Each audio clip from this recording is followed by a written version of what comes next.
Always great to talk about the sport of aerials here on Off the Podium. And only the second ever Canadian aerial skier we've ever had on the show. First ever male aerial skier we've had from Canada here on Off the Podium. Two-time Olympian, including an Olympic bronze medalist from Beijing in 2022. A six-time World Cup podium finisher. Finished fifth in the World Cup overall in 2020. And the 2015 Freestyle Canada Rookie of the Year and the 2016 FIS Aerials Rookie of the Year. It's a pleasure to welcome to the show Lewis Irving. Lewis, first of all, welcome to Off the Podium. Pleasure to have you on the show today. Thank you, Ben. That was thanks for that intro. I didn't know some of those stats. I kind of forgotten about, or I didn't know the exact number or date. So thank you for that.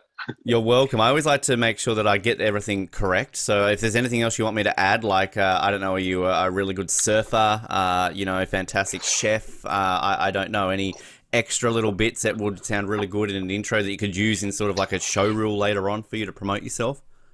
Yeah, no surfing. I wish, but I don't do so good in the sun. The pale skin, the red hair. But cooking, yeah, chef, barbecue. I got brothers and friends that are really good at it, so they've taught me, and it's also something we love to do. Great. I'll put that in there into the intro. I was thinking surfing. Is there such thing as a good Quebecois surfer? Like, I don't know. It's not really the hotbed for surfing in the world, I don't think, is Quebec. No, I mean, there's river surfing, I guess, out there is kind of the main. That counts. You know, there's somewhere out there that there's sort of like a champion with that. So that, we'll do some research, maybe. Yeah, we'll figure it out and we'll see. Yeah, exactly. We've got 10 years to a Brisbane Olympics in Australia, so I want to put the call out there to all Quebecois surfers that we're going to have a Canadian surfer in Brisbane in 2032 from Quebec. There you go. Yeah, there we go. That's got a nice ring to it. Yeah, if we got anything from this interview at all, Lewis, that's it. We've just discovered that in the opening minutes of this right now. Didn't think that was going to happen on this interview, but here we are. I love the sport of aerials. You and I were talking a little bit off air. Obviously, Australia has a very big history connection when it comes to aerial skiing. So it's one of the many winter sports in Australia that a lot of us are quite familiar with. But we always generally in Australia have a bit of a different path into aerials. But I love the fact that your background kind of seems to have come from almost the Australian background of, hey, you do gymnastics, come into aerial skiing. So tell us a little bit about your background getting into aerial skiing. Yeah, I mean, growing up, I didn't even know this sport really existed, but my dad was a downhill skier. So he taught me and my brothers how to ski, right? Basically, as soon as I could walk, he was like, "Oh, all right, let's get this guy in a pair of ski boots and get him up on the hill." Like, I think we have pictures in family albums of my dad carrying me down the hill because I'd fall asleep after like one or two runs. I was so young, I'd fall asleep, and then he would just carry me down the hill, hand me off to my mom in the lodge, and then go for more runs. But yeah, so I grew up skiing, and then trampoline obviously was the main motivator to go into aerials, and that's where I found aerials for the first time.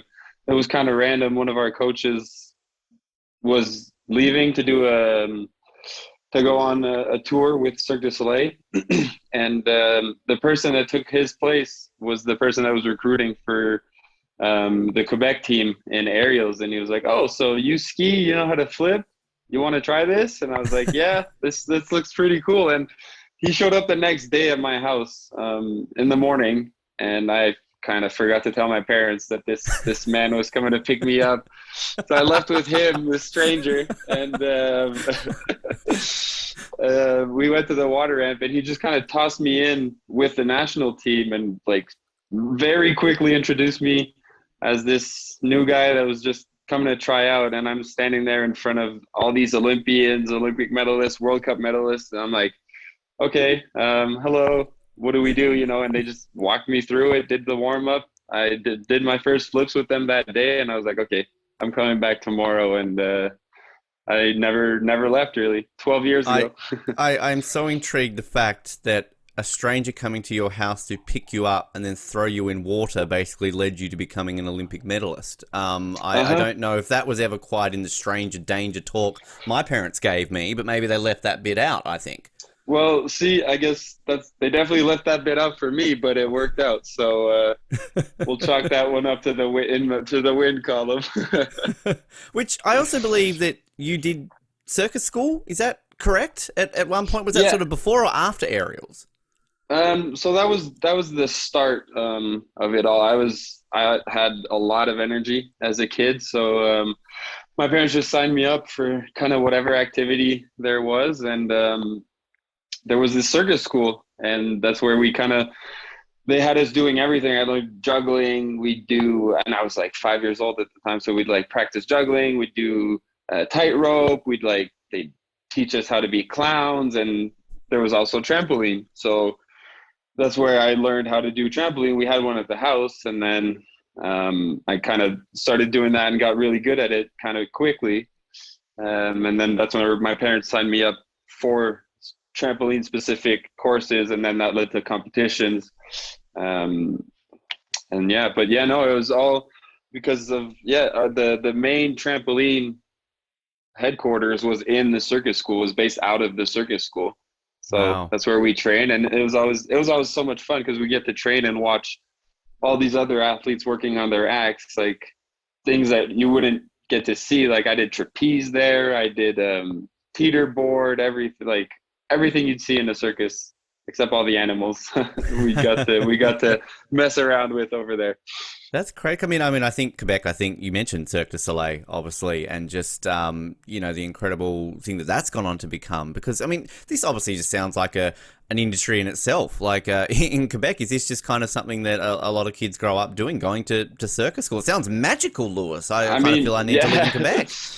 I mean, honestly, thinking about it, yeah, it's definitely a big part of the scene in Quebec. Like if you're just walking around the city, there's shows and there's always some certain acts going on and stuff like that. So I guess yeah, it is something that's pretty pretty known in Quebec, and obviously because of Cirque du Soleil being originated from Montreal, is kind of the mecca of the whole idea, right?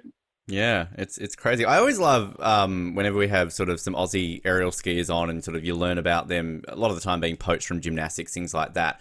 And then when we have gymnasts on, I always like to tell the gymnasts, like, if you've got an aerial skier coming to you trying to poach you, just say no and go to aerial skiing and pinch some of them, because we don't really have the success in gymnastics that we do in aerial skiing. So, like, is there a level of that's obviously happening a little bit there with the poaching, but I mean, Canada does all right in the gymnastics, so I don't really think you need to do too much of that. But can we get like a treaty going on somewhere with gymnastics and aerial skiing to like have a middle ground? He stop stealing each other's athletes. Yeah, I mean, we usually take them older though, so we let them do their whole gymnastics career, and then we like to poach them when they're around, when they're a little more Yeah, mature. they're And ancient by the time they're about 18, right? They're a veteran then. well, Like, for gymnastics they are. For aerials, it's perfect, right? They're just starting out. yeah, just get that age right there. But sort of, you mentioned before, obviously, your dad, I believe he was Paralympian, alpine skiing. So was that Hmm. sort of when you were skiing as a kid? Was this something that you sort of looked at, like, I love this, maybe in Olympics? Like, were you sporty in other areas, or maybe like an Olympics was something that you looked at as a child? I mean, yeah, I mean, sports were always big in our family growing up, and the Olympics were something that we always watched and that we all got really into. But no, growing up, I did downhill skiing kind of until I was 13 years old, and I wasn't really good at it. I wasn't that fast, probably because I didn't really train, and all I wanted to do was I'd like run off and go ski the woods or jump off cliffs and jump off the jumps that they put up. So no, I think it was pretty obvious from an early age that I would be, if I was going to be doing any Olympic sport, it would be some sort of freestyle sport. Going along that way, which Yeah. when you combine the two, I mean, on paper it seems easy. You can flip, you can go on a trampoline, you can do that, you can ski. Sure, Hmm. sounds like a perfect combination for somebody like myself who has no skills in that area at all. Lewis, is it that simple? Like, you've got skis on your feet, you can do a flip. Do you remember sort of your first couple of jumps that you were doing? Oh yeah, I remember. I think I remember all my first tries. But yeah, no, it's something that obviously growing up with that background, I was able to kind of work my way into fairly easily and quickly, but also um, it has a lot to do with the fact that, and I am able to say this now, I didn't think it was the case as a kid, but I thought I just had a really kind of slow progression. What I thought was really slow, and I wanted to always do more and do more flips, but it's such a right. It's such like a technical and such a difficult sport that you kind of have to go slow at it. And by going slow, you master the step you're doing before moving on. Mm. So therefore, as soon as you go to move on, you usually get it like first try and it goes pretty well. And it's only like you'll start, obviously you miss or whatever. But usually the first few attempts go really well because you've done all that work before, and you don't just get thrown into it and, oh, okay, here, first day, go do a triple backflip with 5 twists. Like, and even then I remember as a kid, the first time I ever watched this sport live on snow, I remember telling my teammate, I looked at her at the time, and I was like, I would never, these guys are crazy. Why would we ever do this? Like, why would we do 3 flips on snow? I keep seeing these guys fall. Like, this is ridiculous. Why would they do this? And yeah, I think it was like 6 years later, I was doing the same thing, and it didn't feel crazy at all. It was like, Yeah. yeah, all right, I'm ready for this. I want to try this. It's stressful for sure. It's scary, but what I'm doing now is it's getting kind of boring. I want to do more. So this is what I got to do. Other people have done it before me, so I know it can be done. All right, let's give her a go, you know? But Yeah. no, it's definitely, yeah, it's such a technical sport that really the progression aspect is what makes it possible, even because without it, you have to be so technically sound at the little aspects of what we need to do to be able to do the tricks we're doing now. And like, especially where this sport has come, where like multiple variations of triple backflips with 5 twists, like the only way you're going to get that done is if you're doing it like very, very cleanly. So yeah. It is insane, sort of the progression of sport like aerials, because I mean, if you're looking at the 100-meter sprint, what's the progression in that? You got to go faster. Basic principle there, and a lot of sports where it's at. Whereas a sport that's so technical like aerials, it's always, I can imagine, pushing the boundary, seeing what the peak of the sport is and how you can Mm-hmm. improve that, and just going through there, which it must make it for such an interesting progression. As you were saying, you start off right off the bat looking at these people, wow, I'm never going to do that. You're eventually doing that, but that mentality of always wanting to push yourself to the next one, and as soon as you achieve the quad or the further one after that, you're like, what's next, basically. So you're always, I can imagine, thinking 2 steps ahead while working on what you're working on at the same time. Oh, exactly. And like you really, like, you hit the nail right on the head there. It's thinking about where you want to get to, and that's why you got to do the work at this point so well, because at the end of the day, you don't want to have to come back and try to fix bad habits and try to rework things, that like relearn things in a different way, where like so much of it is based on muscle memory, that if you develop the wrong pattern or whatever, then it's really hard to come back and fix that, and then progress from there. You meant sort of that area when you came into the sport at your age, if I'm doing my sums correctly here, Lewis, with your age and that period, sort of around about Vancouver 2010. So I can imagine that there was a bit of, push into a lot of Olympic sports kind of then. So what was kind of the program like when you were entering it around then? Because Canada, very successful in aerials, but, until, and we'll talk about it, 2022, had sort of had a bit of a drought when it came to winning a medal in the Olympics in either male or female aerials. But I mean, sort of, when you entered it, was it sort of up and coming? Was there a lot of money going into it because of the Vancouver Olympics? How was that seen then? It's a great question, because it's changed a lot, and I think we've changed for the better, which is amazing. But no, it was really, so there was a lot of money put in for the Vancouver 2010 games, and then after that is they kind of there was a drought, and even in terms of athletes, so much money was put in to build this specific group of athletes to be Olympic medalists for these 2010 games, that they kind of forgot about all the recruitment process of it all. So what happened was when I came in, I was basically alone, and there was one, two other athletes that were my age that were kind of starting and doing the same thing. Everyone else was already either really late in their career or kind of at their peak, and they had probably one more Olympics left. So that was a special dynamic in itself, just because you had such a big disparity between the level of talent in the team, and then trying to get the proper coaching, and then all that was difficult because you're so used to working with these athletes who are now 28, 30 years old and have been doing this for so long, whereas you got to find a way to mix them in with these 14-year-olds that have never done this before, right? So that was kind of a challenge. And then what happened after that was, even leading in to Vancouver or to Sochi, we only sent one athlete because everyone from the 2010 program had retired, and the people left. Like it was such a small team left. Like some people unfortunately got injured, and there was just like a little bit of bad luck through it all. But still, it just made it that there was so little depth in our team that we only sent one person. And then 2018, we did a little better, whereas we had 3 athletes, and kind of the same thing. A couple of people got hurt, which is why they kind of didn't go.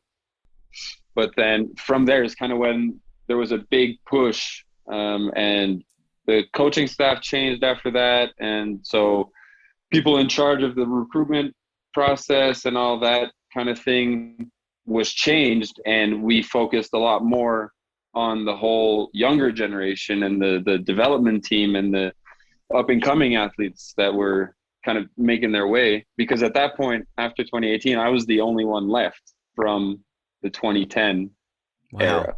Jeez. So yeah, it's crazy. That's insane. It was, so fast. We went from like having a full team, and then 8 years, one person, and now we're back to having a stacked full team. And these kids are very young, but very, very, very good. Like the guys that we have coming up right now, even like we have girls that are coming up that we haven't had decent girls in so long.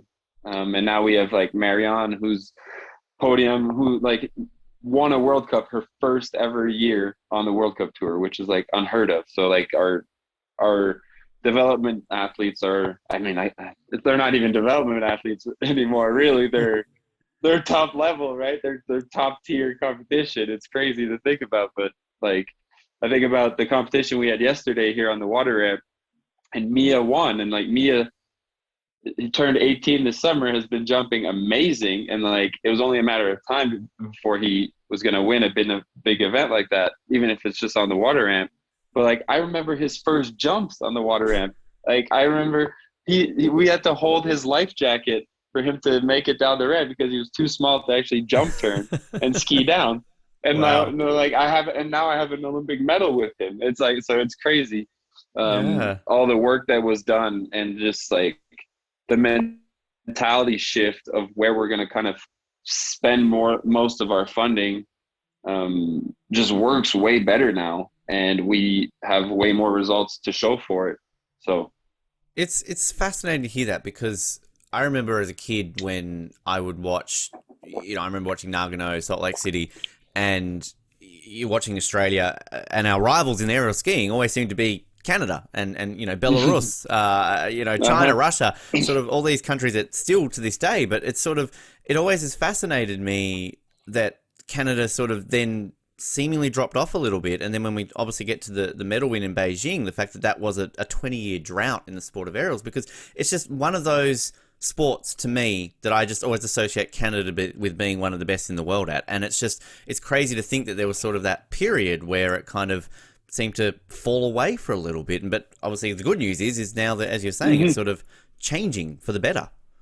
Yep, totally. Yeah. And unfortunately we don't have that many Olympic medals, but like we do have a lot of we've had a lot of very, very good athletes that have just not performed what it counted the most. Like I think I can think of a lot of, like, even my coach Jeff Dean, who finished fourth at the Olympics, who was like had multiple World Cup medals, or some people like Steve Omashal, who like dominated the World Cup tour for years, and then just when it mattered the most, couldn't put it down. It's like, that's how crazy our sport is. It all comes down to one split second decision that either make or break your jump, right? So, and it's that cycle, isn't it? Where it's unfortunately a lot of the time for the funding and everything, it does border down to Olympic results. I mean, you could be the best in the world for a 3.5 year cycle and win everything,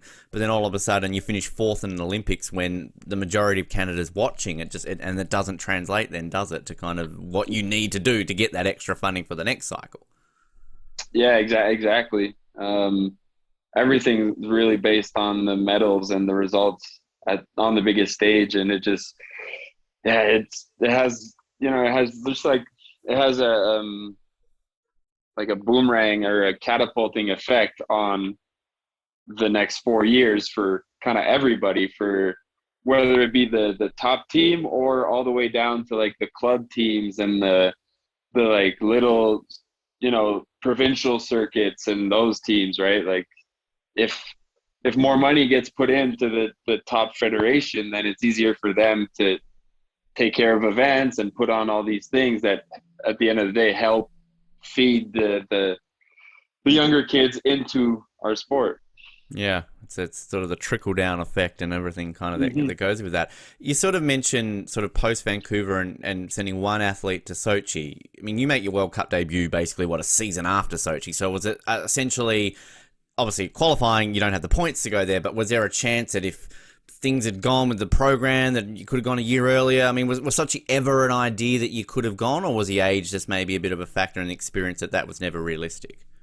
Yeah, no, Sochi would have been, that would have been quick, because I was just starting to do my first triples that year, I think. So, I mean, to do it, I was 4 years into the sport, so that would have been a quick progression. It's been done. Don't get me wrong, but I was more aiming for the 2018 games, and even that was kind of me being optimistic and just wanting more, and like, not settling for having to wait another full 4 years. But they usually say that in our sport anyways, it takes about an average of 10, it takes on average like 10 years for a male athlete to get to Olympic level, where he's considered like he has a chance of winning a medal or something, which is, I mean, that's kind of why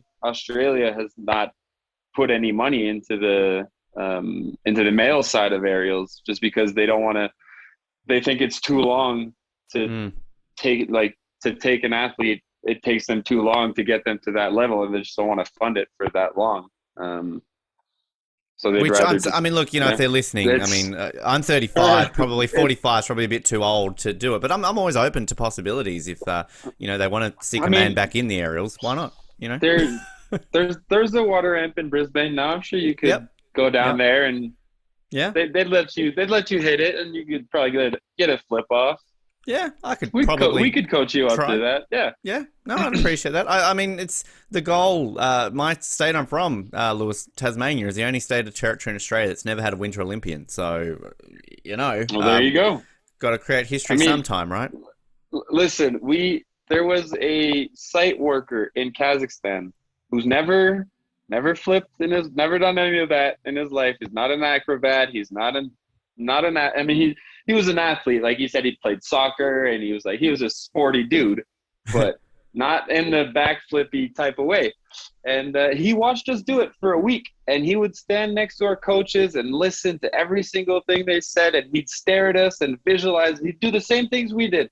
And at the end of the week, I saw him, and he had a helmet on, and he took one of the skis from one of the girls on the Kazakh team.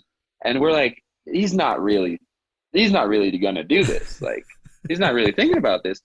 And someone came up, he's like, yeah, he's going to do it. He's going to hit the double, because on a World Cup site, most of the time, there's not the single kicker that like the Mm-hmm. little kids start on. There's only the double kicker or the triple kicker. And we're like, okay. So I go to talk to him, and he talks me through his whole plan and his whole idea. And I'm like, yeah, it kind of makes sense. And he's showing me that he can do the right things. So at the end of it, like, Wow. I talked him through it. I was like, listen, buddy, just don't do anything more or anything less than exactly what we tell you, and you'll be fine.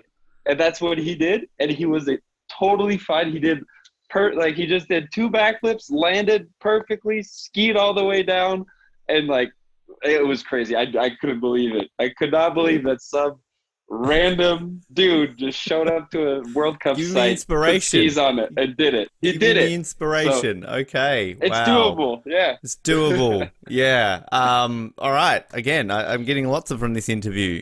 Quebec surfers and possibly an Olympic debut in 10 years. So, I've got some work to do basically after this. So thank you for that. So obviously, though, from that period before we get to Pyeongchang, you go on the World Cup stage, you do all right, you win the NORAM, get a couple of Rookies of the Year, all that kind of stuff that leading up to 2018. So going back to that notion of you're always striving for that next thing to achieve, personally for yourself, setting yourself that goal for 2018, were you really feeling that vibe with the results you were getting in the lead up to that season of qualifying, that this is now a possibility? I'm looking likely that this Olympic dream could all of a sudden be coming true. Yeah. I mean, it was because especially because we qualify the year of and the year before the Olympics is kind of how our qualification process works. They take results from those years, and they stack them against all the other freestyle disciplines. And they send I think at that point, it was the 25 best Canadian athletes for those disciplines. So yeah, I was like, okay, I got a shot at this. We can do this. Until we got to Deer Valley, and it was a good day. I was jumping really well, made finals, and then get to finals training. I did 2 jumps in finals training, and then it started like snowstorm, like Oh, just dumping snow. Couldn't see, we couldn't see the jump from the top of the in run. We just kind of knew it was there between the red lines of paint, and we're like, all right, I guess I'll start from here, maybe. I don't know. So we had like people in the in run just kind of raking the whole thing, trying to get as much, but it's like they couldn't. Nothing you could do was working. There's like so much snow coming down. I was like, all right, well, I'm gonna try it. I'm gonna hit it. And then I went and I did what we call a buckle. So when you come in really forward, and then your knees just buckle into your chest, and then when I finished my first flip, where you usually get to look at the ground, I finished twisting so late that I didn't get to see the ground. So then I got lost, and then I'm 60 feet in the air. I have no idea where the ground. I mean, I know the ground's below me. I don't know how far away it is. So I just remember I'm in the air, just trying to get the trick done, and then I finished the trick expecting to land on my face because it was like snowing. I was like, for sure I'm slow. For sure I'm going to land on my face. This is going to suck so bad. This is going to suck. And I remember just finishing the trick, opening up, and then I probably had 15 feet left to fall. And I remember thinking to myself, oh, I'm going to knock myself out here. And I hit the ground, bounced back up, and fell down. I was like, oh, wait, I'm okay. I'm alive. I can breathe. I'm awake. Okay. And then I went to stand up, and I couldn't walk properly. So I was like, oh, there's something wrong with my hip. Then the PT came down, tried to look at my hip. And then anyways, I didn't end up jumping again that day. And then we flew to Korea for the test event the next day. And then so I went there, got an MRI. And the doctor at the hospital asked me if I got hit by a car. I was ooh, like, no, wow. I just fell skiing. He's like, oh, well, because what happened was my pelvis, like my hip bones weren't even anymore. Everything was shifted. And then I Wow. tore my labrum, tore my groin. So I couldn't compete the rest of that season. But then, so I went back home, And I was like, okay, well, what do we do? And they're like, well, you need surgery. I was like, okay, well, how long's like the rehab for that? And they're like, oh, 9 months minimum. And I was like, oh, well, that means I can't, like, that means I got no shot at the Olympics. Like, I can't qualify for it. Like, yeah, no, that wouldn't work. So I was like, well, how about we just don't do the surgery yet? I try to jump on this for a year and try to qualify. And if it works, then we'll do it. If not, then I'll get surgery during the Olympics or whatever. They're like, yeah, sure, we'll see, see what happens. And then first event that year, 2018, I podiumed, like I got my first ever bronze medal, first World Cup podium, and then Wow. that kind of official, like made my game spot official, and I was like, oh, well, I guess we're not doing the surgery in February, and we just gotta find a way to make it to that. So, yeah, that was kind of a wild ride That's going into that insane. one. Mm. Yeah, like, there's so many questions on that, Lewis. Like, the Yeah, pain, the advice. I yeah, can imagine you've got doctors saying, like, no, don't do it. You could fuck it up even more and basically never yeah. ski again, maybe not even walk again. I mean, how do you deal with that, everything that would be going on there just to have a shot at going to your first Olympics? Yeah, I mean, yeah, it sucked. It sucked really bad. Every landing was just horrible, like just fucking hurt. But no, I had the conversation with the doctors, and they're like, um, well, basically, yeah, I could have made it worse and fucked it up more, but they were like, at the end of the day, we're going in there to fit. Like, we're going in there anyways. So what they were more worried about was me messing up something else. Mm. Like usually, specifically my other knee, from favoring it, landing that high, twisting and all that. They're like, dude, you're gonna blow your knee. And I was like, look, as long as I land square and do that, then I won't. Not as much as like I not as much as I would have last year or next year. Like yeah, fair enough. So they said okay, but as soon as we see you start favoring your other leg, whether it be in the gym, jumping, day to day, like anything, we're pulling you. And I was like, all right, deal. So I just like, yeah, just suck it up and got through it. And I mean, I had a really, really, really good team of like PT, like physical therapists around us, and like our trainer that I still work with. He was amazing. And so he was like really key in just making, like, I just had all my exercises that I made sure I did, all these little things that we knew helped and that would kind of help alleviate the pain a little bit. Then we would do that all the time, and we just like stayed on top of everything that we needed to do in the gym. Like travel days were terrible, so I would get PT treatments in the airport, lying down on the floor, and he would like work on my hip, and people would walk by, and it was like, okay, what are you guys doing? Wow. But Jeez.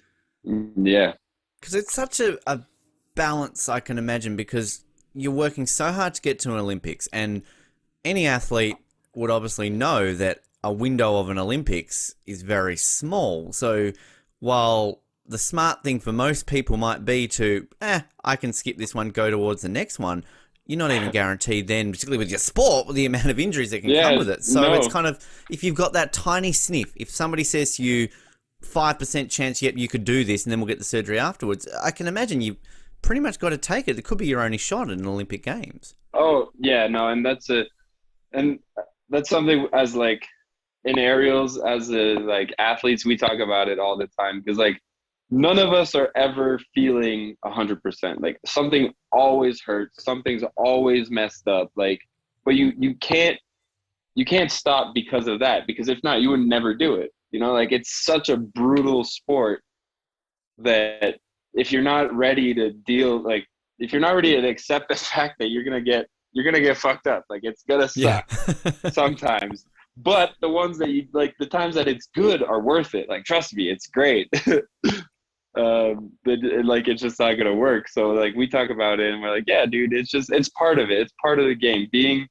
Being hurt and getting through it is just part of the sport we do. And you suck it up, you get it done, and then you go home and you have a beer with the boys, and That's You it. worry about the medical damage, when you retire, basically, and see what you have to do then. Which, I mean, it's a weird comparison to kind of make this, but it's kind of like when you hear emergency service workers talk about what they've got to deal with every single day, and a lot of the time, they're dealing with death and tragedy every day, but they sort of got to make light of it because this is literally their job. For everybody else who doesn't deal with that, we're going like, how do you deal with that? For me, I'm not an athlete. I bend my fingernail and I stay in bed for a week, so like I can't imagine what that's like. So it's kind of, you do have that mentality where, as you're saying, it's a sport where part of the game, you've just kind of got to, push through it. And again, particularly you've got these Olympic rings dangling in front of you going, Lewis, here you go. You got your ticket to Korea. Exactly. You're just going to suck it up a bit more, mate.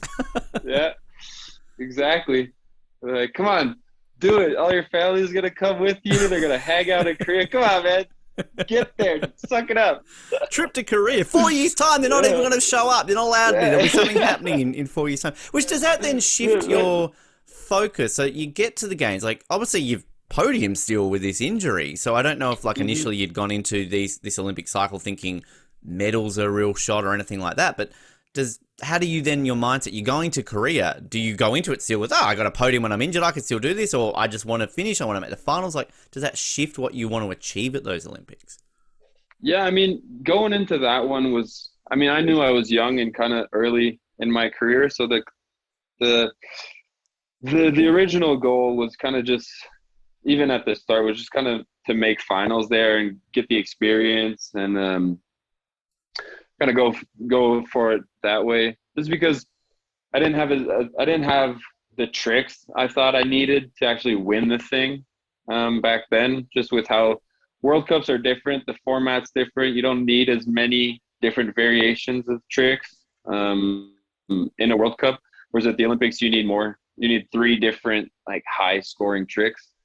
So yeah, I was really more going for the experience more than anything else at that point. But then again, that being said, aerials is like, it's the kind of sport where once you make finals, like in that top 12, anything can happen. Like it's such a cutthroat sport. Like everything happens so quick that, the favorite can make a bad decision, get a gust of wind, like anything. It could be something random and then he doesn't make it in. And that just opens up the whole event, right? And just like it's the kind of sport that once you get to that top 12, really anyone can win on any given day. And it's also the sport where I love it, the fact that technically in the back of your mind, you're also hoping a lot of your competitors fail. It's kind of, I know you're all friends and you're buddy, but secretly you're at the bottom of the hill going, come on, fuck up, fuck up, fuck up, fuck up. Well, that's the crazy thing. Cause like, not really, because like everyone, cause how bad it is when you fuck up. So like, there's a part of you, Luke. Come on, you can't tell me if you're in the gold medal spot with 3 other athletes coming to you at the Olympics with that close to a medal. Come on, guys, one crash, give me half a point deduction so I can stay in a medal position here. Yeah, I mean, I'm like, all right, how about you bend your knees a little on this one? How about you puck just a little bit here? You can land it, tiny bit. Just don't be as clean as I was. How about that? Yeah. No injuries. We're not wishing death on people here, but it's just like, it's kind of like when people go to a car race and they like secretly want to watch crashes. Sure. It's that's. That's why people come watch us. Yeah. Well, that's why they come watch us. They want to see the carnage. They want to see crashes. They want to see people come down from 60 feet and hit snow and then bounce down the hill. Like, it's crazy. People cheer more when you get up from a crash than when you land a jump. You get the like, ooh, you hear it. As soon as you hit the ground, you get the whole crowd go, ooh, and then you stand up and they go, ah! As long as you get up and wave, right? You're not carried off and they put a sheet over you or something, then you just go, okay. No. This is a good thing. I mean, one thing I also love hearing, we'll talk obviously about sort of what happened there in Pyeongchang, but Olympic experiences, soaking up the atmosphere. Clearly, Pyeongchang ended up being quite a different Olympics to Beijing with everything that happened in the world after Pyeongchang. But did you get to do things like the opening ceremony? You're walking around the village, bumping into big name athletes, things like that, and just soaking up everything that an Olympics brings? Yeah, so Pyeongchang was amazing for that. Especially, we competed on the 5th day, right? So I had 9 days after that of just kind of getting to do anything I want. Like we got to go watch any sport.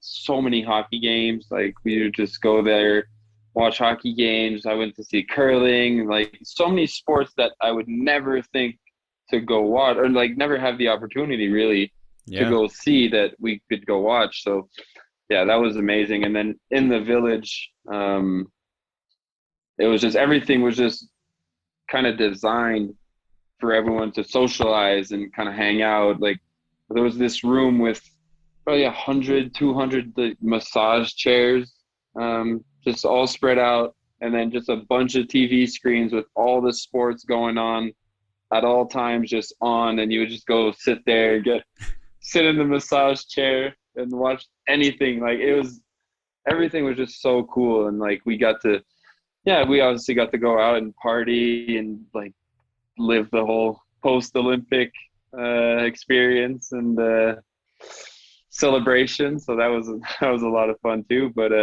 it's definitely something that it's a little unfortunate, and I think that people that only went to Beijing missed out. And I hope everyone who only came to Beijing sticks around and comes back for another one, gets to hang out in Italy, because that one should be a good time.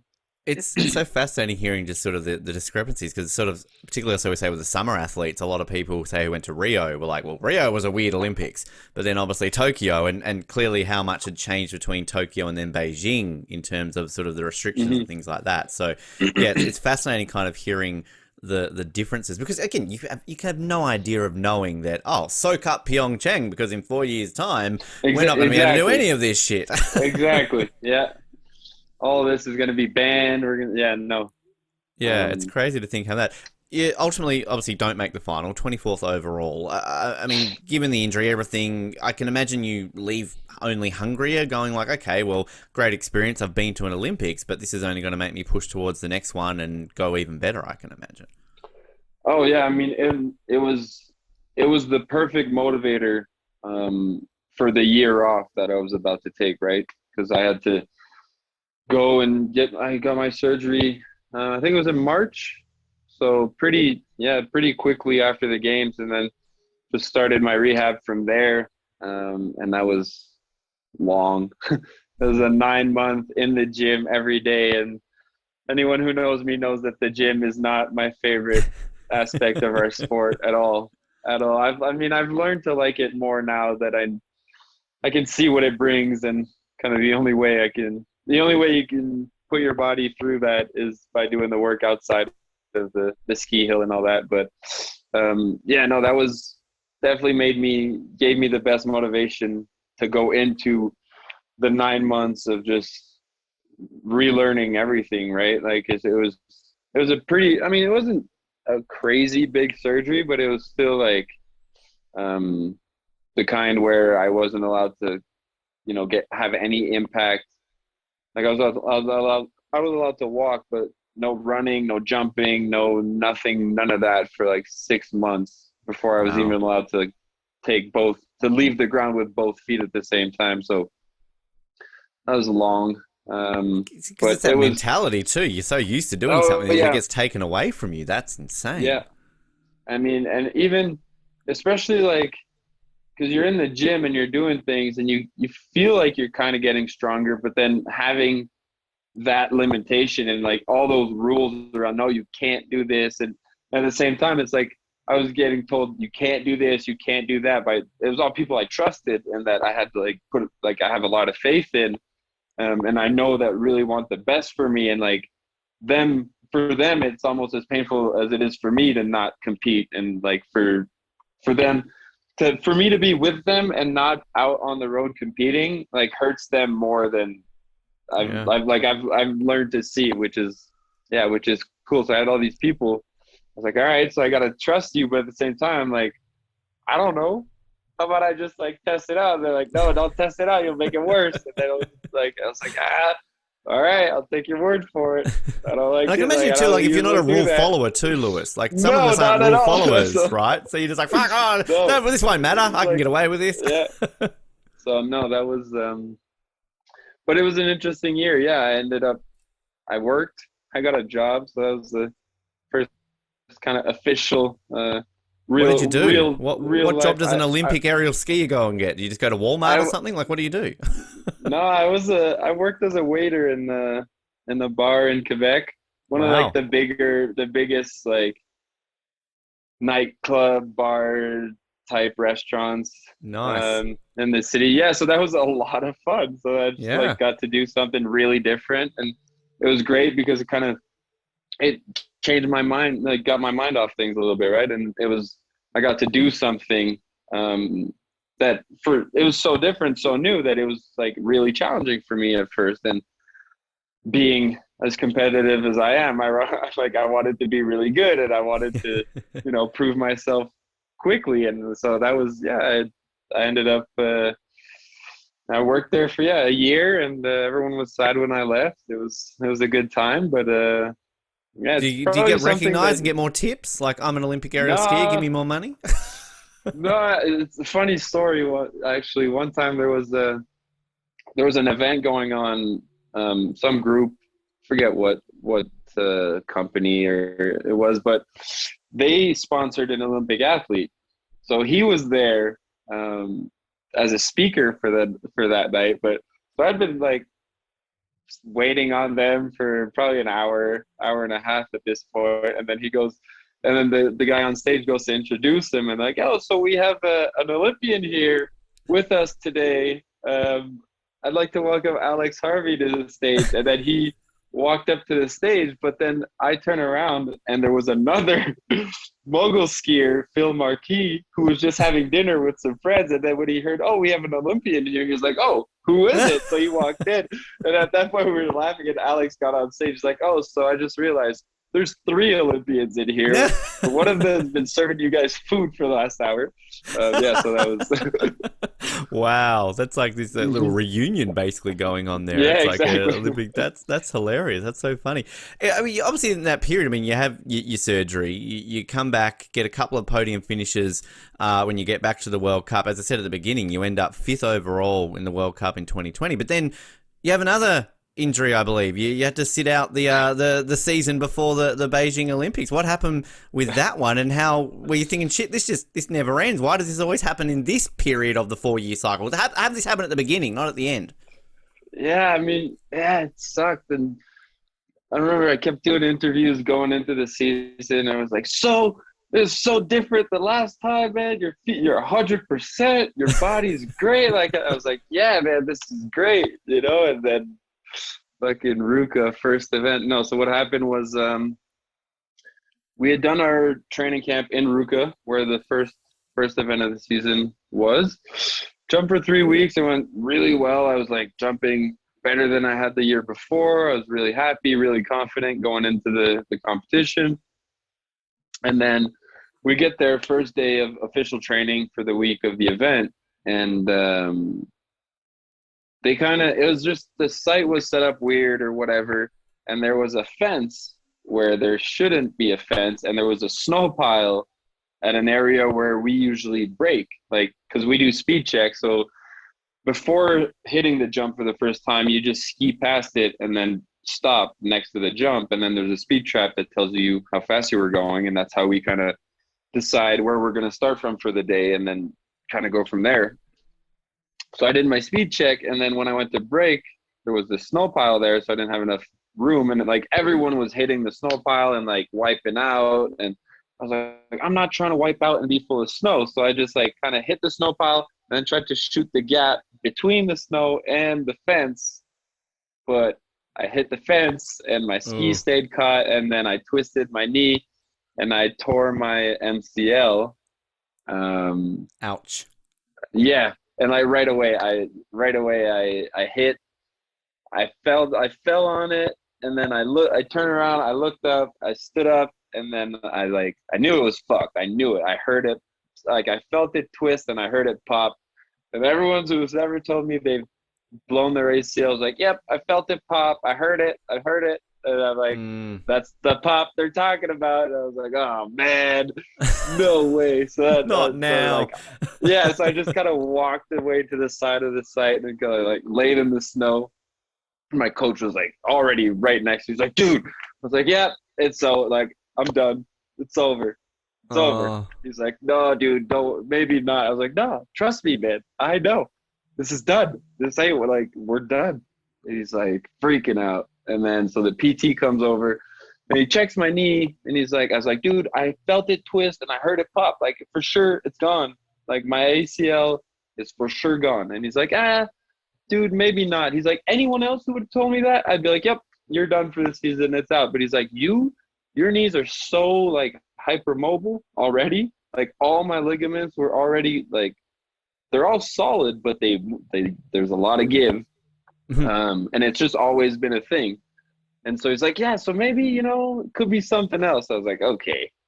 But then I was like, maybe he's right. So little motivation, clicks. Yeah, I was like, all right, maybe he's right. So I walked back to the hotel room. They finished training. The doctor and my coach came into my room.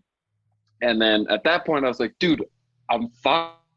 Like, look at this. And then I was doing single leg, full like pistol squats on my leg.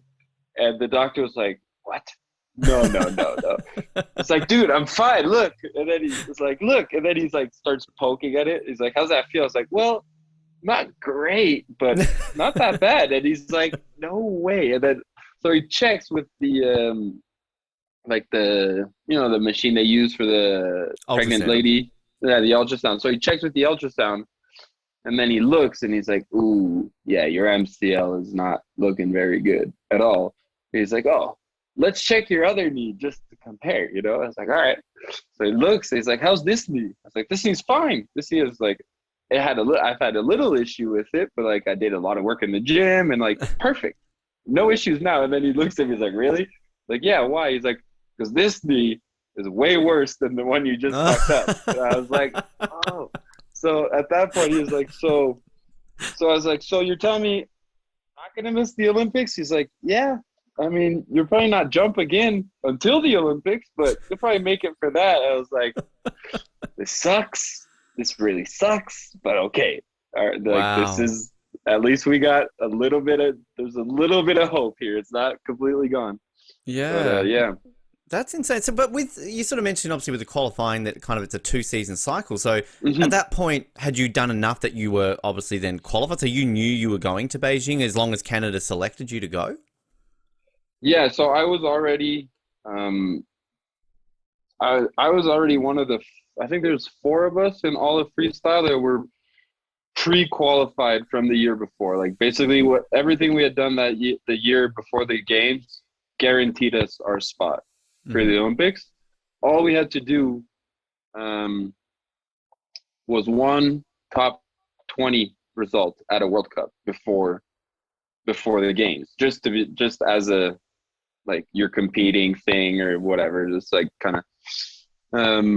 But there was also an injury clause which said that if an athlete missed more than 50% of the competitions the year of the Olympics due to injury or illness, then you could use 100% of the results of last year and you wouldn't need that top 20 from this year. So I was like, because at first I was like, ooh, maybe I'm going to have to, come back for the World Cup right before, maybe just do doubles or basic triples and like try to squeeze out a top 20 and get that result and then get that official qualification spot. But then I think it was our high performance director. He called me. He's like, Lewis, no, that's a terrible idea, man. There's an injury clause. You're fine.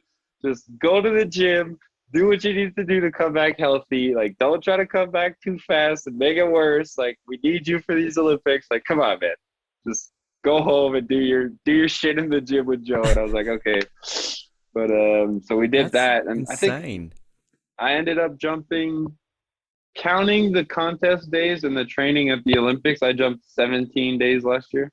Wow. Gee, wow. And which, as in a sport which it's all about that consistency in doing it's it. Like, all that's about numbers. Yeah. not a great lead into an Olympics, I can imagine.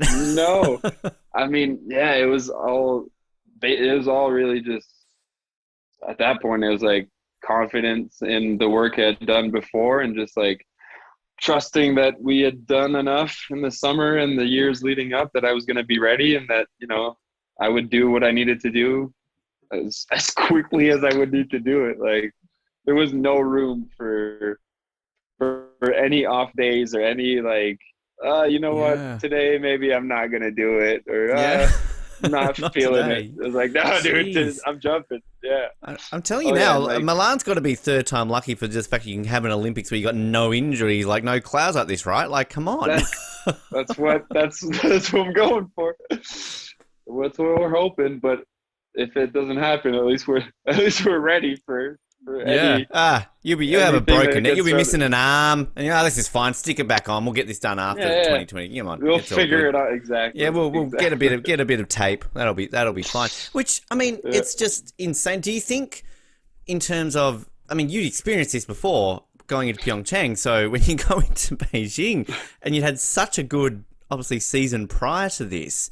Again, similar question I asked before, does it change the mindset? It's a second Olympics this time around. Like, I mean, do you then go into this going, I still want a medal, fuck this, I'm going to do it? Or is it a case of, well, let's get through this one and look towards 2026? Yeah, no, this one was definitely. I was going like this one was. There's 2 medals I can get. I'm leaving here with 2 fucking medals. Like I wanted nothing less than that. But so, and especially after the team event went so well, it was like, all right, we could do this. This is 100% doable. And like I was jumping well. I was feeling good. At that time, I thought I felt 100%, which is kind of what I wanted. Like, it's all you can ask for, right? Looking back to it, I'm like, yeah, I definitely did not feel as good as I probably would have if I actually did some jumps that year and did competitions and had World Cup experiences. And, just my first comp setting was the Olympic Games. So just like being in the gate, knowing I'm getting judged for the first time this year, was at the Olympics, like all that definitely played a factor. But at the time, I didn't feel like it did, or I didn't realize that it was. So I guess it's not something, like I can't blame anything like that. I can't put any of the blame or anything on that. Like I went in to those contest days at the Olympics in Beijing, and I was feeling great. Like I was feeling like I could have won that day 100%. Like there was nothing holding back or none of that, right? So Which, were you glad then that the team event was first, that kind of you had teammates around you to kind of help there, or would have you preferred to have the individual one first to kind of shake the cobwebs off in that competition? Yeah, I don't know. I think it's a good thing. I've thought about that a lot, and I don't really. There's not like a clear answer for it. I think at the end of the day, it's just that's the way it's done. I think there's a lot of positive from that. There's probably a lot of positives that would come from doing it the other way, but yeah, doing it that way and having the team event first is just like it's super fun, and like it's a different kind of stress for the team event than the individual event. Like there's as much pressure in either of the two, but I feel like one of them you're kind of sharing the pressure, but then you kind of also have the pressure of your teammates, and you want to do good for them, and you don't want to be the one that messes it up, and like you want to make sure that it goes good for your whole team. And then the individual, it's like all the pressure's on you, but then again, the only person you're gonna let down is you. So it's like there's that part of it. But I mean, there was also we did the event, we got our medals the next day, and from there I wore it for a few hours that first day. We wore it to dinner, wore it around the village, and then as soon as I kind of got back to my room, I just put it in my suitcase and just like put it away, and I was like, all right, back to business. Next event. This is over. Yeah, exactly. For the This next, is how Penny Alexiak feels, or Michael Phelps, or Andre DeGrasse. They've got 30,000 events they can do in their sports, I mean, right? So this for is what them, they've got to do. exactly. Another medal. I mean, Move on.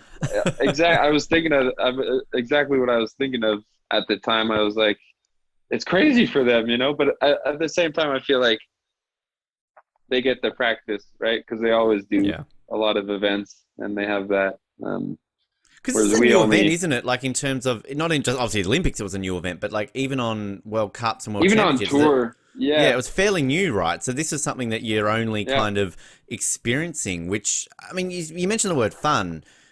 I can Yeah, I imagine for mean, such an individual sport, it's something unique and interesting that you guys can experience hanging out with your teammates in an event.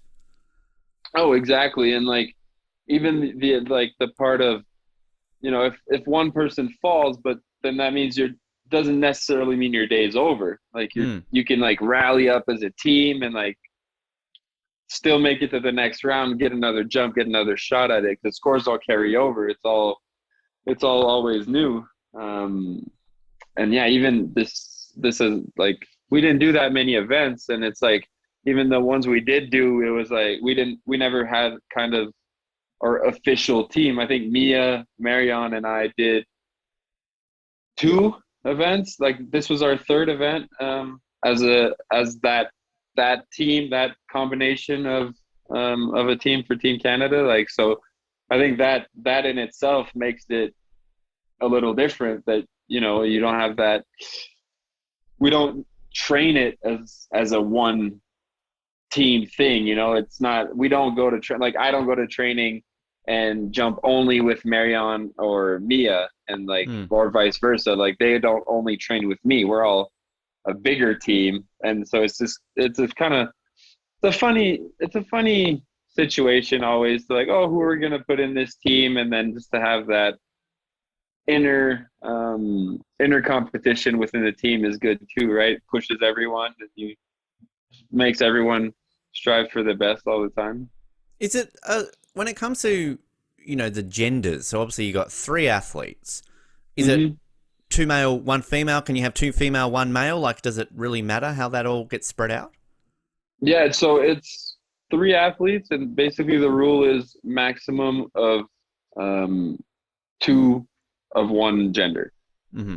So you So could have two you female, can one have, male. It doesn't yeah, have to be two exactly. male. It Okay. doesn't matter, and then especially, um, and like you wouldn't there would and it would be it'd probably be like there wouldn't be that much of a disadvantage to having two females and one male on a team, especially if you have girls that are doing triples. Hmm. Because girls who could be triples, there's a little bonus in the degree of difficulty. So a girl doing like a triple twisting triple could potentially score the exact same thing as me doing a quad twisting triple. So it could be like there's definitely a chance that we could see that in the future where teams just either don't have a male athlete that's or don't have two male athletes that are at that high level, but they have female athletes that are really good, and they'll just put that through as a team. And like Australia has no, they finished second. They finished second in the past in the team event by doing exactly that. Two I was going to females say, and a we were male. talking off air, weren't we? Our issue was we didn't have a male athlete, so that's why we weren't in the team event. But I don't doubt if Dave had gone around for one more that, we could have covered it off with Laura or Danny or Gabby and, shoved them out there. We would be Yeah. fine on the female front. Just sadly, we don't have the men. So it's, Hmm. yeah, Yeah, which, it's coming. It's coming with yeah. that Well, new water amp that got built up out there, and then with give me 10 Ben years, I'll be on there, coming up. Yeah. exactly. So, it's going to happen. But I mean, it's the thing that I found fascinating about the event is that you also have six nations, and then you've got to basically finish top four to make it through to the medal jump. So it's kind of that weird notion of you go into an event where you've got a 50% chance of a medal. But I'm sure you don't look at it like that way. You're going into this, okay, well, we're going to compete our best. But getting through to the final, and then when you get through to a final and you've got a 75% chance of a medal, I mean, it must be a weird mindset. But I mean, were you, all three of you, going into that going like, we're going to medal? Like, this is obviously a big chance. And I can imagine means a lot more to the country of Canada that you've gone 20 years at that point without a medal in any aerial skiing. So, I mean, what was kind of that vibe and the mindset when you went into the mixed team? Oh, I mean, we had talked about it a lot, and we were like, I mean, we had a young team, right? Marianne and Mia are still super early in their career, but it was still, we knew, we were like, if we do the level of jumps that we know how to do and that we're capable of doing, we have a very, very good shot at a medal for this event. And like, especially for the team event where a lot of it basically just boils down to what team is going to land the most, because you need all three scores. So if everyone in your team is landing all the time, then you will get better results than teams that are like hit or miss, right? So, and we knew that we had a really good shot because we were all like really good landers, and we were jumping well. So we're like, yeah, going into this, we thought, okay, we're gonna do this. And then even at the games at the top of the in run in finals, when Marion fell, Mia was next, and we're standing next to each other. We're all we're probably more stressed than she is at that point, just like for her. Like, all right, girl, come on. And then she fell. Then Mia looks at me. He's like, how bad do you think she feels right now, man? I was like, I think she feels pretty bad, dude. I think she feels pretty bad. But then I was like, but she's not going to feel as bad if we do really well and then we move on, And he's like, yeah. Then he walks away, comes back 5 minutes later. He's like, well, you know what, dude? Like, at this point, she already fell. We got nothing to lose, man. Let's go. Let's do this. Like, we could do this. I was like, yep. And then from the top, I was just watching, because they have you stand in the podium order, right? So I could that see where awkward people little were room, standing, that little area where you're sort of watching. Yeah. And then we're just like waddled together. And then I could see after people had gone where they'd move. And then after Mia had gone, and then he was in front of the Swiss team, I was like, oh, that means I got, if I beat this last Swiss guy, we got a medal. Like, all I have to do is beat this guy head to head, and we'll get a medal. And I was like, all right, we got this. And then so it was a really fun day, and just like a fun whole situation that kind of rolled out. Which, just for you yourself, and we'll talk about the team aspect a little bit more, but I mean, again, injury, Pyeongchang, injury into these games, just like everything that you'd gone through. I mean, when you heard that pop in your knee, you're thinking, shit, I'm not even going to the Olympics. But here you are, you've landed your jump, you're guaranteed an Olympic medal. I mean, how do you feel through that, everything you've been through, to know that you are going to be an Olympic medalist now that you've landed that jump? Yeah, it took a while to kind of sink in. I think I didn't even realize that that I was gonna be an Olympic medalist until after until after my second event, until I was like fully done, and I just kind of sat in my bed and I went, oh, whoa, I did it! Like, all this, everything I've wanted for so long, like, I did it. All right. Even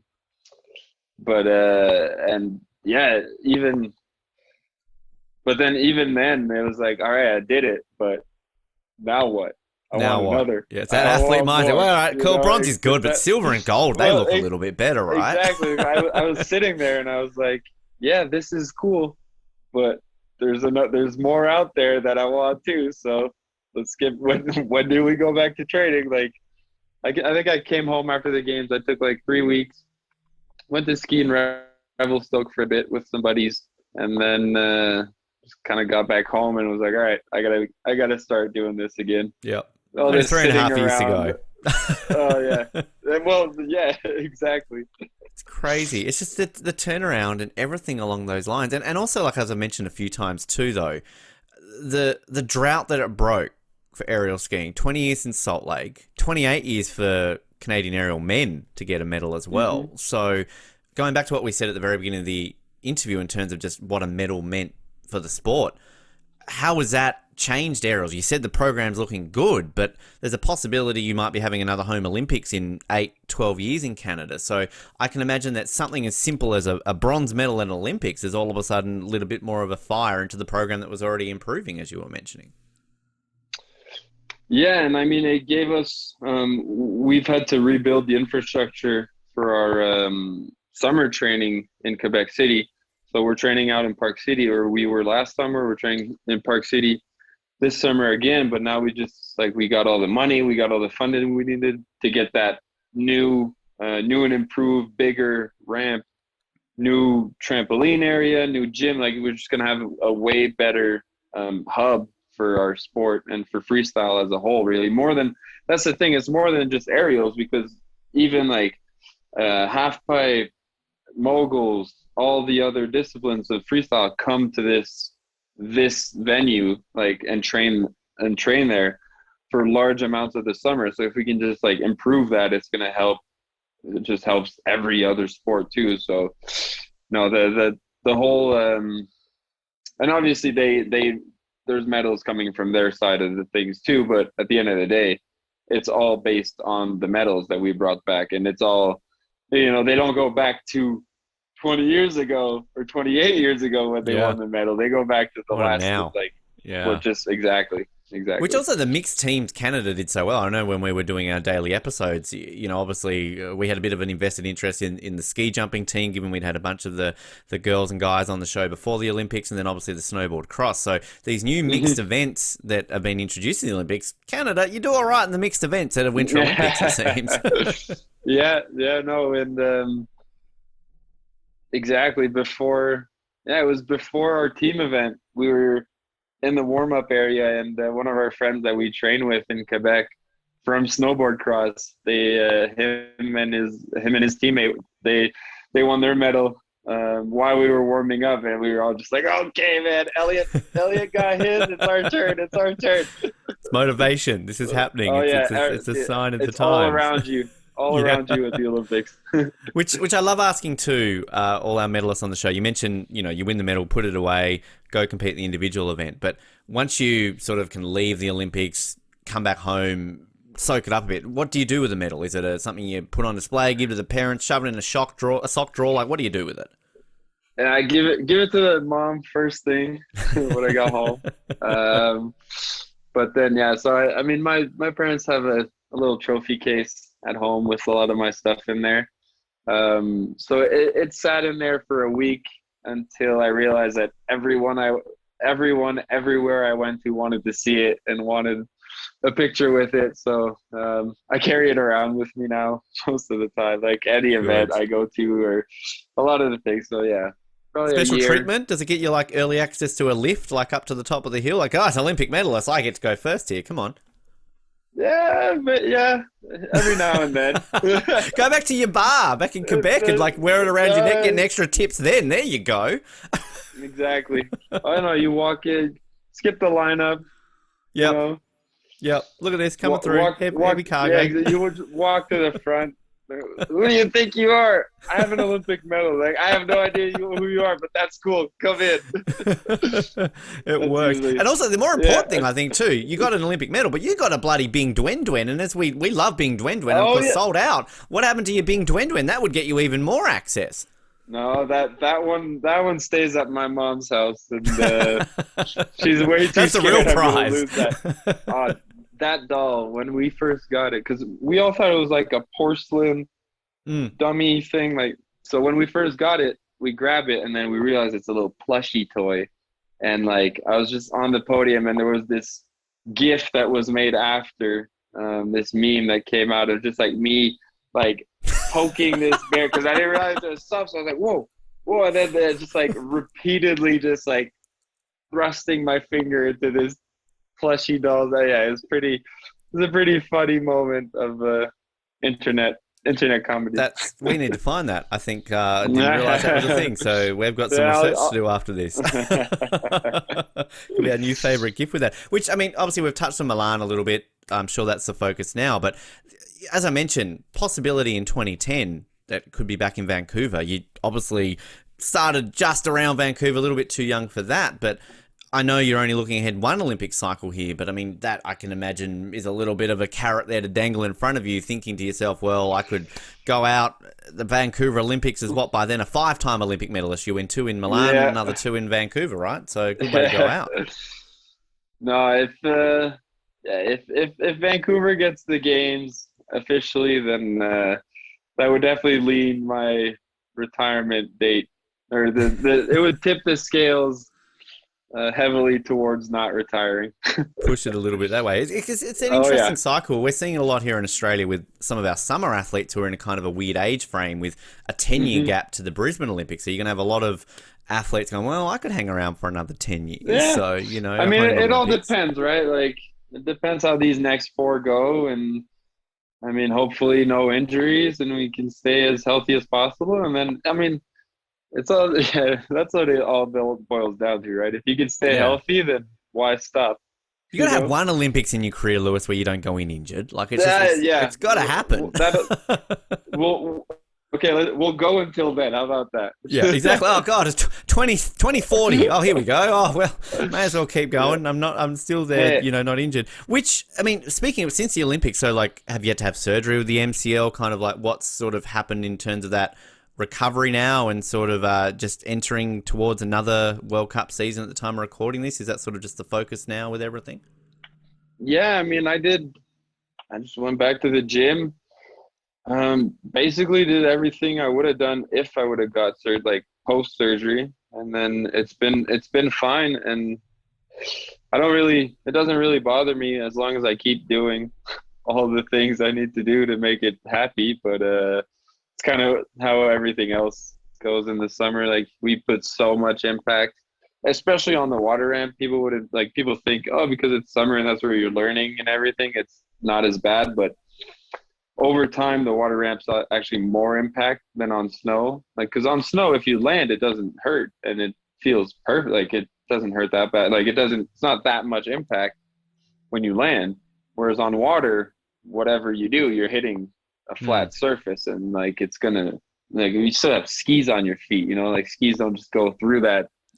There's still like a smack. So yeah, it'll all depend on that. And but yeah, the knees feeling really good, and everything else has been good. And summer's been going really well. I had a competition in Switzerland a week 10 days ago now, and finished second Great. there. And had another event last night here in Utah, finished sixth. So it's been a really good summer. Got a couple more weeks, 3 more weeks of training before call it quits for the water ramping, do a bit of off-season work, and then it's back to Finland in the dark for the Wow. Which first I camp of got the to season. Yeah. I got to imagine with water ramping, like, I'm not somebody who, you know, enjoys being wet in clothes. I I always look at the training and think like, gee, like, is that the most uncomfortable aspect? Every time a crowd, oh, wet, okay, got to dry off, got to go do it again. Like, that must just be a bit of an Uh, inconvenience. there's not even the drying off part. You just Just stay keep going. wet, go Wow. soaking. I mean, the wetsuits are comfortable. That helps. Or at this time of the season, usually we start wearing dry suits. So it's like rubber seals at the neck, arms, and legs. No water gets in. I just wear my Wow. base layers underneath. You stay warm and kind of get through the session. Like, that's basically a big old sweatsuit that you just wear for 3 hours in the sun. And Wow, which then, I was thinking, like, it's all well and good in the snow when it's maybe, you know, minus 15 degrees or something like that. But yeah, like when you're in, yeah. like, freaking Utah in summer, I can't Hmm. imagine that's exactly something that you're going to be. Because I'm thinking, like, do you just get constant chafing with the water and the thing? But I'm glad you've got, like, sealants there that are kind of Yeah. preventing it from getting in. Because, yeah, the things you No, think about sometimes that aren't really, you know, no, talked about too much. the worst part of the summer training is the walking up the stairs every Mm. jump. Gotta walk back up with your wet ski boots. But I mean, it's kind of the kind of the only real strenuous part of our Yeah. Everything of else, you our know, sport. Everything everything's else, great, you know. And I again, you got just an Olympic slide medal to around. look back at later, Yeah, Lewis. So you're just like, right. yeah, it's worth it. Yeah, yeah. Bit of Yeah, wet not so shoe, bad. whatever. It doesn't matter. Yeah. Lewis, we like to close out with a set of fun get to know questions. Before I get to that, though, one thing I've got to ask you here. I love on your bio on the Team Canada Olympic website, you've got here that you always have to eat Sweet Tarts candy at competitions. Now, for Yeah. maybe our Australian listeners and viewers who aren't too familiar with these, what are these and how did this tradition start? They're just basically a hard, powdery sugar candy. They're just, yeah, basically compressed sugar into these little pellet. But no, it's something. I think my dad just always had, that was kind of his favorite candy. And then That's where I got it from. But now I always have. I say that now. I have a bag of little right outside the door. But no, jumping. I always have candy in my pockets. It's just like I don't know. Of your actual suits when you're jumping? So, like, are these things Oh falling yeah. out on top of it? So, like, if I go back and watch the footage of I Beijing, mean, I'm going to see a couple of candies falling out of your pockets. you'll see me always try to close. You'll see me always make sure my pockets are closed before every jump. I just nice and tight. Yeah. Okay. Yeah. But Wow. no candy in the pockets at all times. And Jeez. Does it people not weigh you people like down? it. It's just, Like, does it not have some sort of weight or? I don't know. I got enough other things going on. I forget about that. Go with the candy. Wow. That's a poking bing dwen and shoving candy in your And mouth, then, basically. yeah. Yeah. All right. Okay. No, good to know these. I like these little quirks that tricks. people kind of do. Yeah, exactly. It's all the secrets. As I said, Lewis, we close off set of fun questionnaire. Now, these were given to Team Canada athletes before Rio and Pyeongchang, so you might have actually filled this out. You don't have one published on the Team Canada website, but I don't know if every single Canada athlete got given one. It's basically a question and answer with a variety of different things to learn about you. There's a drawing element. I don't know if you remember drawing pictures before Pyeongchang, which, again, you don't have to do, but it's always a optional. You do remember this? Like, you remember filling something like this out? I think I did. Yeah, there was a weekend where they had us do a bunch of meetings and stuff. I might have done. You might have Maybe done. it rings a bell. Yeah. If you feel like digging out the drawings or you find the drawings, you can send it in to us after this and we'll put them on our social media. All right, perfect. We'll bring back the memories here with these questions then. So I'll start off with your favorite ever Olympic moment is. It's changed. It changed this year. It's now Max Perot winning his medal after coming back from the cancer. Cancer, yeah, exactly. No, good answer. I think we'll get a few more of those possibly, moving forward. But great answer there. No, and Max. Sorry, I was going. He's a great guy, and he deserves every second. Yeah, it's just I know him, and I was just really happy to see him do well and get that. Deserves it. Did you get to wear his gold and think, well, this looks good on me, so I definitely have to go for gold in 4 years' time? Not his, unfortunately, but there's been others around. All right, good. You got the motivation going there. I'm very intrigued for this one because you were born, I believe, the year that the Quebec Nordiques left Quebec City, went to Colorado. So this question is, as a kid, your favorite sports team was. So, I mean, growing up in Quebec, I don't know if this works out that you go for Colorado, you got to go for the Habs. Like, maybe you don't like hockey. I don't know. So I'm going to shut up and let you answer the question maybe, and then we'll find out the answer. No, the Toronto Raptors were my favorite team growing up. Good answer. So I don't know how to skate. So hockey was not a thing for me growing up. Interesting. Yeah. Wow. I thought there'd be much of the same thing. You can ski, you can skate. I mean, I can stand on skates and like make it around the ring, kind of, but I don't consider like I can't do the hockey stop or the twisted, the turning fast. None of that. No. I'm just thinking here that, you'd be here like, oh, absolutely. I'm definitely an Abs fan because they won the Stanley Cup this year. But I like the Raptors. Which 2019, where were you? Where did you go to Toronto? Did you celebrate? Like, what did you do for that? I was in New Zealand celebrating. I think I was the only Toronto Raptors fan celebrating in New Zealand.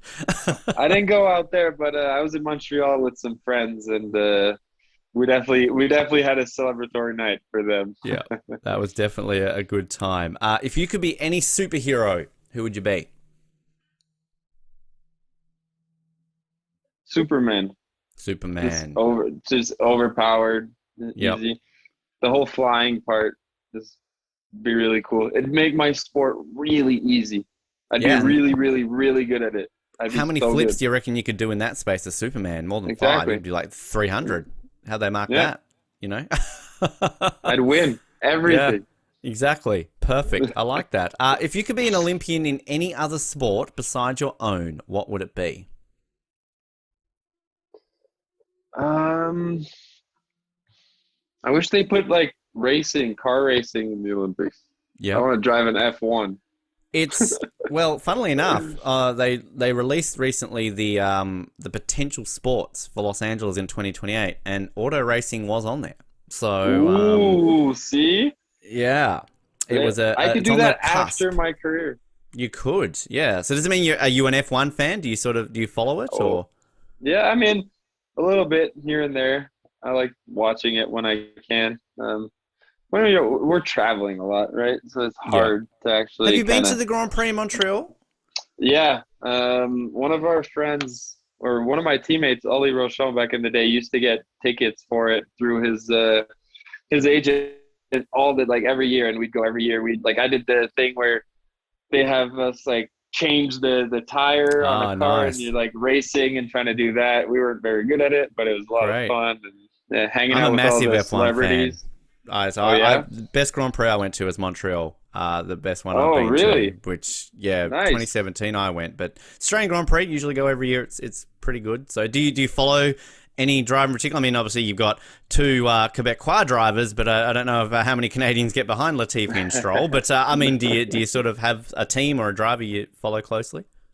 I mean, I like the Max. I like the Verstappen and Hamilton Hmm. rivalry. I just any competitive rivalry, two guys going head to head kind of thing.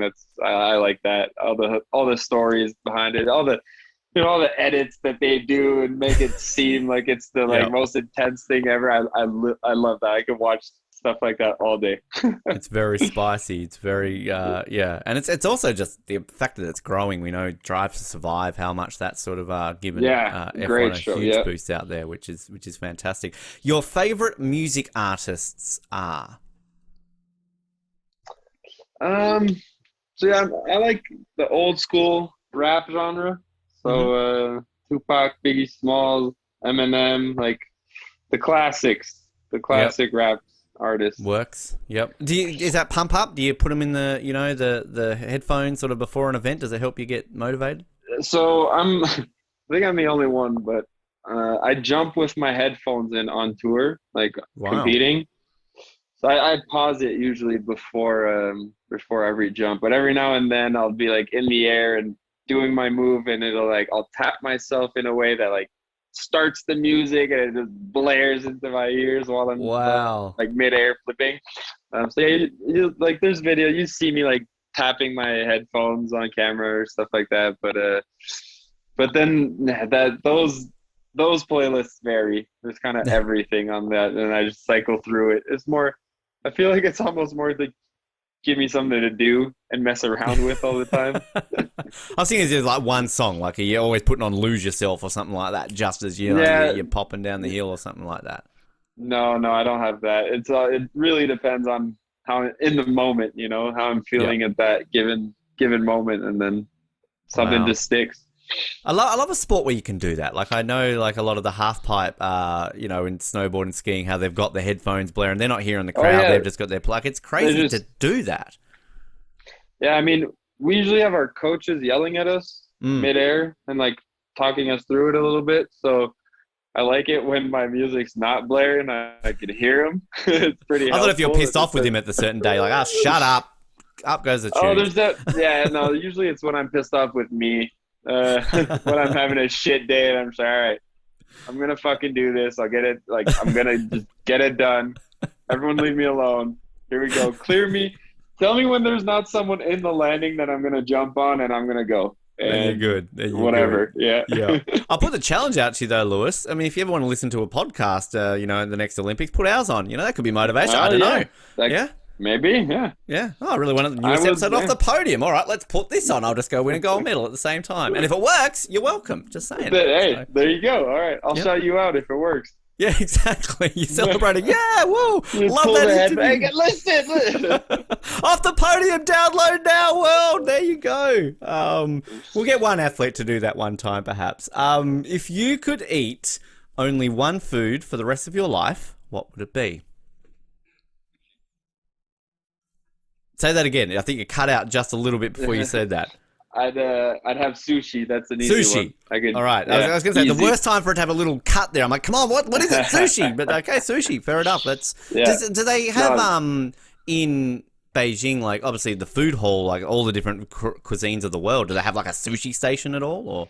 So in Pyeongchang, they had all the different cuisines of the world, and like the spread of food was amazing. It was everything. Beijing had very limited selection, and but the thing is, like I've had great food out in Beijing, you know, like out in the street or whatever, like the local places. We just weren't allowed to do any of that or have access to it this time. So, and of course, no more McDonald's in Beijing, right? They scrapped the McDonald's KFC. by then too, hadn't they? Oh, they KFC did they? This time around. Okay. So, decent alternative. Oh, they had Pizza Hut too. Hut too. Wow. Yeah. Okay. I love this sponsorship that kind of, you know, changes. Like everyone talks about McDonald's and all of a sudden now it's, but they got KFC. You can get a Zinger burger. All right. Pizza Hut, load it up. Yeah. That's all right. Balances it out. Your favorite place to compete is? Deer Valley. They just do it so well. I mean, the event itself is always so amazing. The housing they put us up is great, but Belarus is where I always do the best. I've never gone to Belarus and not leave with a medal, so lucky place. Kind of hard. It's like all right, but I don't. And they love their aerials, don't they? So. The Belarusians, they're pretty good at it. Oh yeah. It's like it's like their national sport, which is crazy to think. Biathlon. Like, you know, just it's like, what's your national sport? Aerials. Okay, cool. That works. All right. Okay. What is your favorite thing to do in the summer? Hang out with my friends and honestly just like sit around, hang out, cook food, and really just do nothing. It's exactly the ideal. Yeah. And surfing soon though, as we've discovered. Surfing soon. Yeah. Coming soon. Next interview, we'll be talking about your surfing career. Last question for you today, Lewis. As a kid, what was your favorite cartoon to watch growing up? Bugs Bunny. Oh, yes. The Looney Tunes. Yeah. Yes. Love the Looney Tunes. 7:30, or no, it was at 8 every day. So me and my brothers would shower, get all ready for bed right before 8, so that way we could sit and watch it until 9, and then we got to go to bed. Perfect. I like that. Which I mean, mixed with basketball. Then is Space Jam your favorite movie? Then it was growing up. Not the Space Jam 2 didn't do as well. No, in the not old quite the same. strings. Yeah, no, I'm there. Yeah. I had to watch it. Had to. But there's just something like the original Space Jam.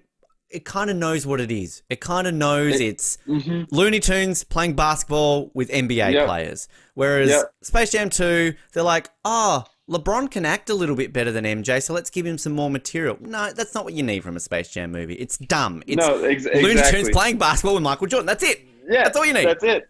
Don't overcomplicate it. Just give us that, and there you go. The literal part of the movie when you know it's taking the piss out of itself is when Bill Murray shows up. How did you get here? I know one of the producers. It makes no sense, but it's hilarious.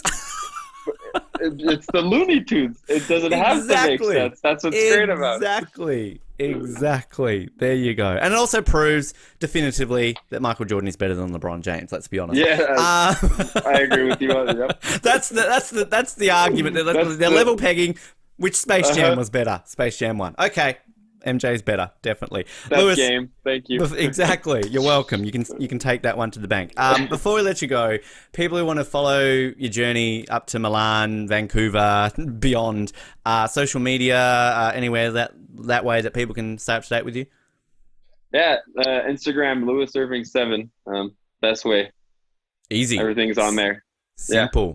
Done. Lewis, mate, this has been an absolute pleasure to learn a lot. I am going to be crossing everything that we can see you in 2026 without any broken parts, like keep all your limbs, keep all your teeth, all that kind of fun stuff. But fantastic journey through your career, and we definitely look forward to seeing how you go in the future and getting you back on after 2026 with a couple more medals around your neck. Hey, well, thank you very much, Ben. That was great chatting with you, and hopefully chat again soon, and see you around.